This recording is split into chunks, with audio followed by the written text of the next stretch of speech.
Here we go again. It's been a while, my friends, and with a new FIFA come a set of new decisions. Decision number one is, what are we going to do this year? Italian RTG, I know you guys loved it, but I think for this season, we're going to change things up, especially because until new promos come out, we'd pretty much be locked in the same exact start as last year, bar a couple of minor changes. For this reason, this year, my RTG will be a Serie A themed one, which means I can use every Serie A player bar Lazio. If you know, you know. Last year, we made Italy proud, so I guess this year, we have to make Serie A proud because everyone calls Serie A Serie Ass. And you know what?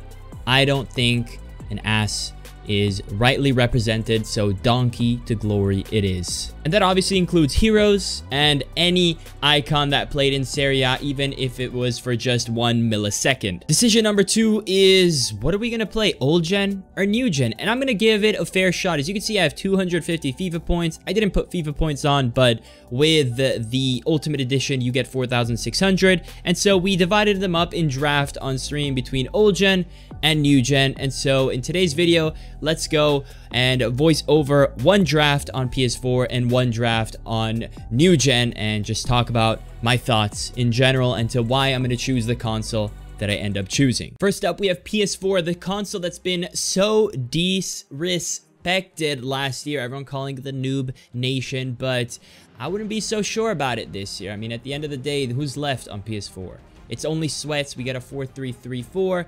Good formation to get us kicked off in the FIFA 23 season. And our first goal could have been nicer, for sure. But nonetheless, Diogo Jota dribbles. We get it back, and he ends up getting it once again. We do a little bit too much dribbling, but worry not because our opponent would end up losing it shortly thereafter. Theo back into Diogo Jota, dribbles a little bit. We find the space, and Dempsey, of all people, brings it home. It's 2-0, and although it was a comfortable result on paper, you could see that it's only the 71st minute to close it out. It was a sweaty game, and at this point, I was a bit worried, even though we do close it out. Obviously, you have to go full out, so the spaces opened up, but it felt like this guy was a little bit too sweaty for my liking. Is it perhaps alluding to what we would be facing on this console in this draft run? Who knows? Try and trigger a run there. The green arrows this time appear, so you guys now will be able to see exactly when I trigger my own runs and when I do not. I think that's definitely a decent addition design-wise. Ox somehow squeezes his way through, but that's just old gen things. You're going to be able to move a lot better on old gen because anytime hypermotion is involved in any way, shape, or form, your experience is going to be worse in every single way. It's just the facts. I don't make the rules, boys. I didn't create hypermotion. Don't hate the messenger. Second game, he moves his keeper. Glad that's here for another year. Kappa. And it wouldn't be long for him to tie it up 1-1. And so in this match, it was a little bit of a war. Jota ball roll. He gets it back. Very lucky here. Drag back, bringing it back. And then, as you can see here, we did what looks like a driven shot, but really it's just EA's change. That now if you don't really power up a power shot or a driven shot, they're kind of, or a normal shot or a finesse shot, they're kind of driven variations, which was kind of cool. He makes it even eventually with a goal that was definitely worse than mine. So I guess we're even Stevens. Vinicius finds the unlikeliest of angles, but then it is Tchouaméni who finds a lingering Diogo Jota. As you can see, again, that driven finesse looking like shot, but really it's just a normal finesse that's not powered up a lot. So Sima can finish. What is that? And to my surprise, only 39 shooting, but it is what it is. The stats bring us back to vintage FIFA 22, 21, 20, pretty much any FIFA XG score sheet, 5 to 1.9. And in the end, we would clutch. Look at this. Nice goal. 4-3. But, PS4 draft proving a bit of a war. Not so easy. Where are the noobs? It appears that the noobs are the ones spending their cash on next gen, and the only souls left on the poor PS4 friendly console of yours are the sweats, the skill cancelers, the wigglers, the absolute demons of the skills and the mechanic abuse and the keeper movement. Nonetheless, 2-0. His team name or abbreviation was bad. Was he bad? potentially drag back, and it's top bins for Diogo Jota.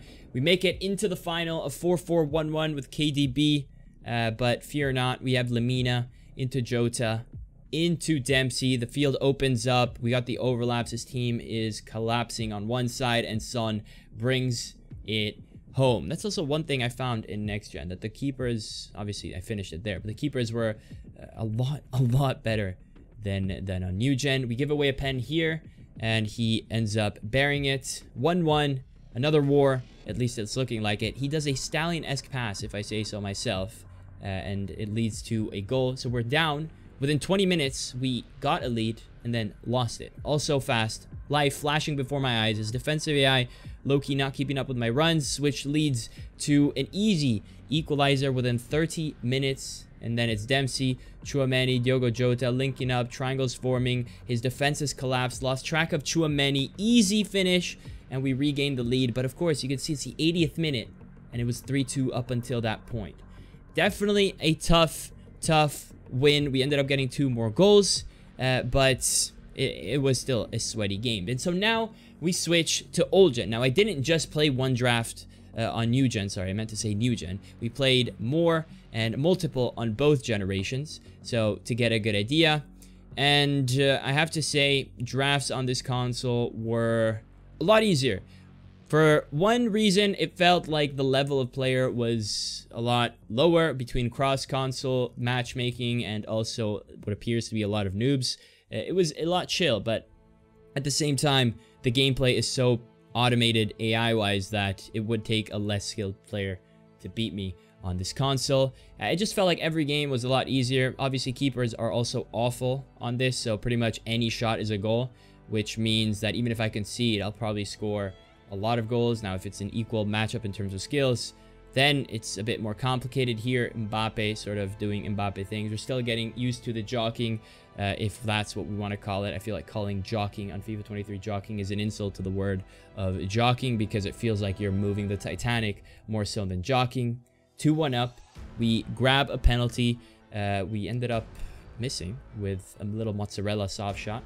It is what it is, but like I said, it wouldn't really be an issue because 27 minutes in, and we already have a 2-goal cushion despite conceding 1 ourselves. And then Smolarek again, nice little play, but as good as I'm making it look like, playing it was painful. It was painful. I was moving the Titanic. Obviously, you guys can't tell that whenever it's a new game because the PS5 doesn't also show formations. It does pre-game, but obviously it's too fast to have the pre-game screen. So we are here in round 3, I believe, and it was just going a lot faster than the PS4 games because of the rage quits, because like even a goal like this goes in. I was really surprised about that one. He ended up getting one back here. Again, every shot becomes a goal unless you move your keeper, which obviously is going to be not a fun experience for yours truly. 3-1. He would keep going, but obviously by committing so many men, we have the easy win. And look at that, it was actually the draft. That's how fast that draft went. That was the final, and I can confirm that neither of those drafts gave me any rewards of note. But for those who haven't been following my streams in the beginning of FIFA 23, I guess now you know what I was doing. I've been grinding on stream in my free time, deciding, do I go for old gen? Do I go for new gen? But after playing considerable amounts on both consoles, it comes to no surprise that I'm going to be doing probably another year of old gen, because no matter how bad old gen is, new gen is just not FIFA anymore, ladies and gentlemen. There's not one aspect of new gen that improves upon anything in old gen, and that's the fact. Everything that new gen has that old gen doesn't just makes the game worse. Whether it's the new acceleration types, whether it's the fact that everyone turns like a clunk bucket, whether it's the fact that hypermotion makes auto defending that much easier. And so I don't understand why I would ever play that version. I'm just trying to be here for a good time, not a long time. I know that's going to trigger a lot of people who are trying to gaslight themselves into believing that buying the PS5 was not a waste for them, but to them I say, man, just chill. Just be happy that you don't have a Boeing 747 in the PS4 making loud noises in your rooms anymore, and just accept that the PS5 was merely a cosmetic purchase for now, or maybe play something else other than FIFA. To anyone who's gonna sit there and try and convince me or tell me that new gen is about football, old gen is arcadey, you guys have no idea what you're talking about, just like you didn't at the beginning of FIFA 22, because as soon as you get past Division 9 in new gen FIFA, you're gonna see that the meta in the top divisions is not football. Okay, it's going to be skill canceling, it's going to be ISO plays, it's going to be never passing the ball, it's going to be nothing that has to do with football. So if you guys wanted a game where you couldn't turn your players, I have some news for you. You could have just played eFootball this whole time and actually played a game that has football. And on that note, this is the plan for the year, and starting next episode, we're going to be starting with some Rivals games and obviously qualifying for FUT Champs. Hope you guys enjoyed, and I'll catch you in the next one.